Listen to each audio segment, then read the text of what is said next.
We're taking your texts for best sports movies of all time. There are a couple good ones on the list, but I'll put a pause on that for right now. I am going to ask my next guest for his favorite sports movie. Saleh Waziruddin, how are you today? Hey, I'm doing good, Karl. Thanks for having me on, Shigoli. And as you said, I'm Saleh Waziruddin with the Niagara Region Anti-Racism Association, and I strongly advocate 83 as a good sports movie. It's about the Indian cricket team that went to the World Cup in 1983, and against all odds, they managed to come out pretty high. You know what? I think cricket is an underappreciated sport here, to say the least, in North America, and it's only in North America where it's underappreciated. Yeah, even though we do have a cricket league in Niagara, so people can watch it if they're interested or want to see what it's all about. As someone with a public platform, I feel like I have a responsibility to reach out to said cricket league and to raise awareness around cricket. So thanks for, if we get nothing else out of this interview, then maybe we can help introduce Niagara to a new love of cricket. Do you enjoy cricket beyond the movie 83? Well, I enjoy watching it sometimes, but I have to admit it's the matches are very long. But it was this recent World Cup was interesting to see that a lot of Indian fans were supporting the Pakistani team. And when one of the Indian journalists asked them why, they said, well, because the British divided us in 1947. So, you know. Oh, wow. So they crossed back over that line as an act of unity. Exactly. Amazing. And so I never want to lose those points of hope. I'm going to ask you about a bit of a difficult story that we've been talking about in the news. I think you and I have a responsibility as leaders in our community to help inform conversation on this, though. But Tyre Nichols died 3 days after a January 7th confrontation with 5 or maybe 6 police officers. They're saying now I can't watch the video footage. I won't watch the video footage. I won't contribute to that. Not to condemn the people that have watched it in any kind of way. I think it's difficult, but this has been a challenging story. Before I ask you about a couple different aspects of it, is there anything in general that you think the public should know about this really terrible death in the United States? Well, as even many Canadian police chiefs have recognized, it's not just a U.S. problem. It would be wrong for us to think that, oh well, that only happens in the U.S. It's a problem right here as well. We've seen people die wrongly at the hands of police right here, especially Black and Indigenous people. And the Windsor police chief even recognized that the police have a lot of work to do to that this is affecting their credibility, and he said it'll take a long time to rebuild relationships. Not that I think the relationships were that great before. So if the police chiefs can recognize that it's not just a U.S. problem, I think the rest of us should recognize that too, that we have some work to do in Canada on this. And so that's something that we talked about a little bit on Friday, and that you talked with Tim and Steph about last week is that there's a rift there in terms of what police represent in communities. For some people, they see police and they see safety. For other people, they see police and they see fear. Now, someone out there is going to say, yeah, but this is Canada. Things are different. What would you say to people that say that? It's really not that different. There was a survey done in Peel about the Peel police force, and 100% of the Middle Eastern respondents, and I think it was the same for Black respondents, said that they don't trust the police. And there's good reason for that. I mean, if you look at the Toronto Police's use of force data that they were required to publish under the Ontario Anti-Racism Act, and 2021, 40% of the use of force was against Black people, who are less than 10% of the population, and it was 2.5 times for Indigenous. And that's actually not as bad as Niagara, but that's still pretty bad. So there's a real basis for this.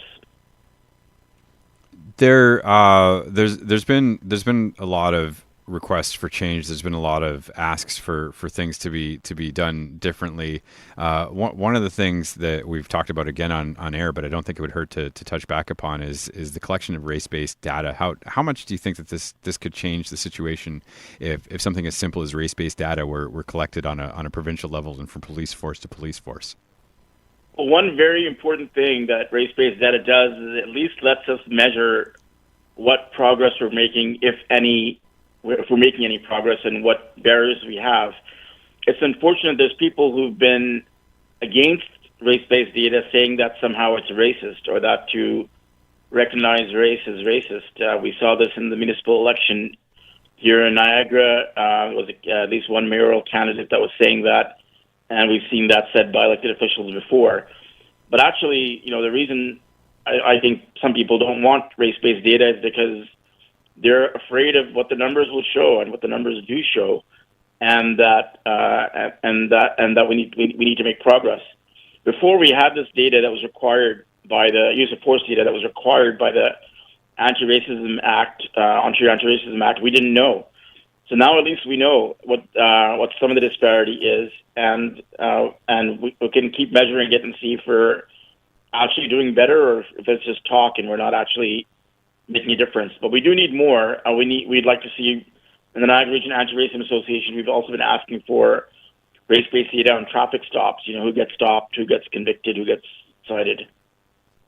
And if there's nothing to hide, then there's no reason not to collect the data, right? Like collect the data. It takes seconds that it would add to the processes to record this information, and then if nothing is going awry, then in a way it will serve to let the public know and let police forces know that this isn't an issue of concern.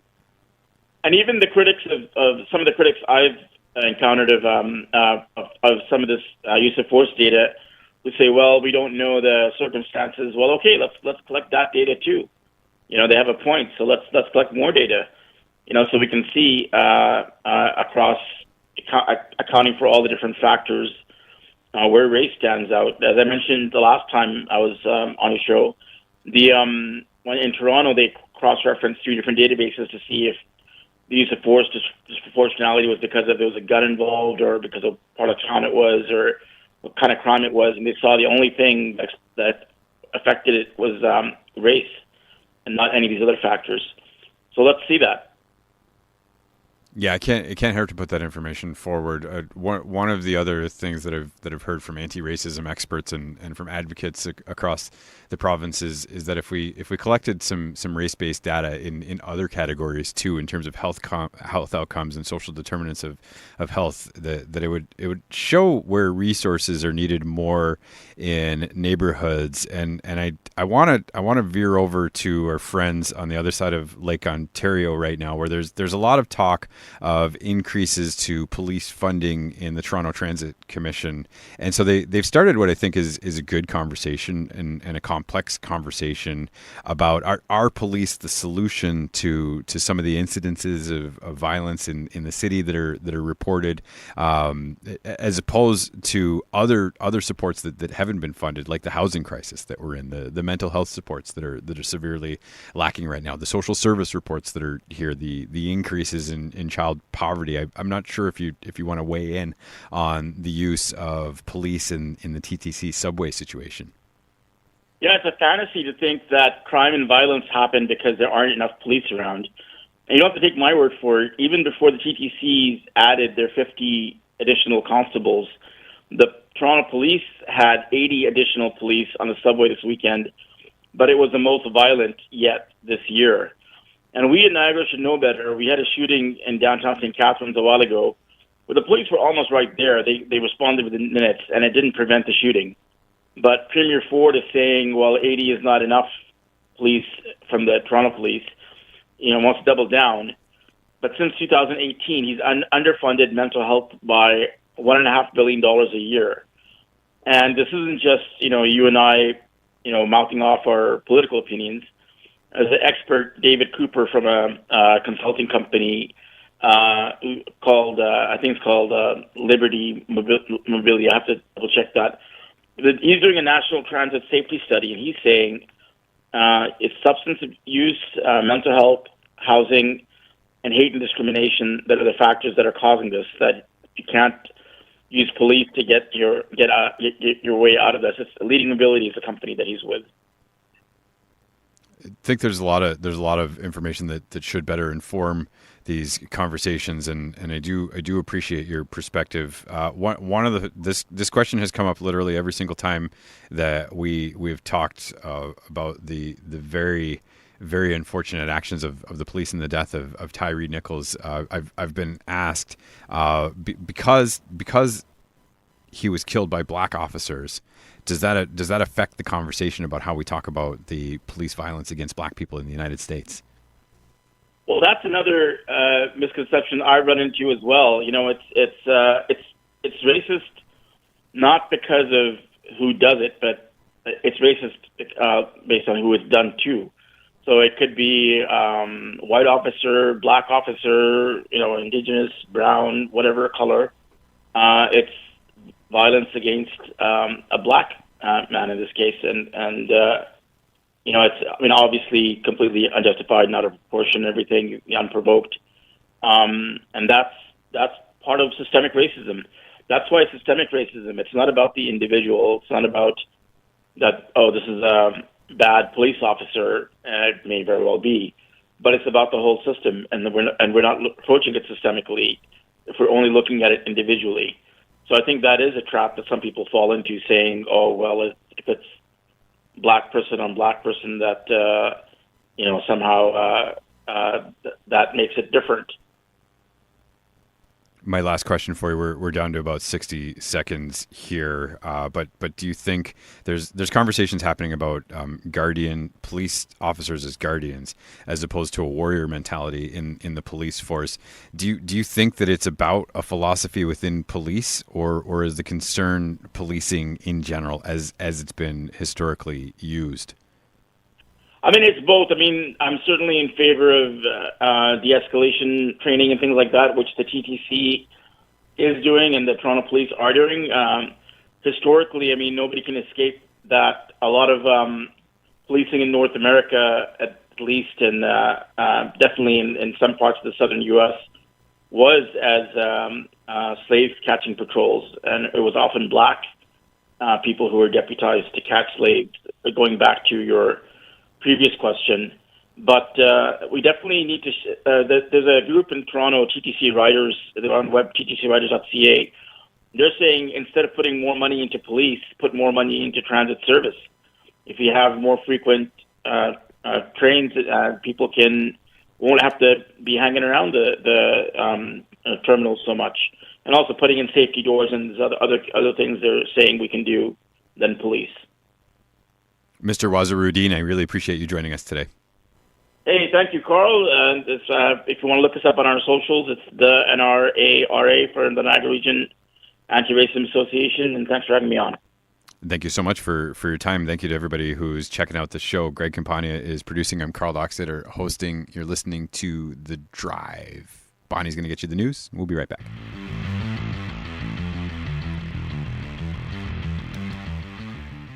Why not stop by Kelsey's Original Roadhouse, where social hour is twice a day from 3 to 5 and 8 to close. Draft beer, wine, and other exclusive bevies for only $6. Only at Kelsey's, the Original Roadhouse. At participating restaurants, must be legal drinking age. Please enjoy responsibly. Taxes extra. When you foster a child in Niagara, you're giving more than a roof over their head. You're giving them a home.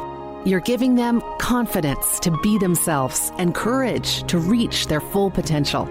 Facts Niagara has an ongoing need for new foster families to provide loving homes to local children on a temporary basis. We're looking for families of all different cultures, orientations, faiths, and backgrounds. If you're interested in learning more about this life-changing experience, visit Facts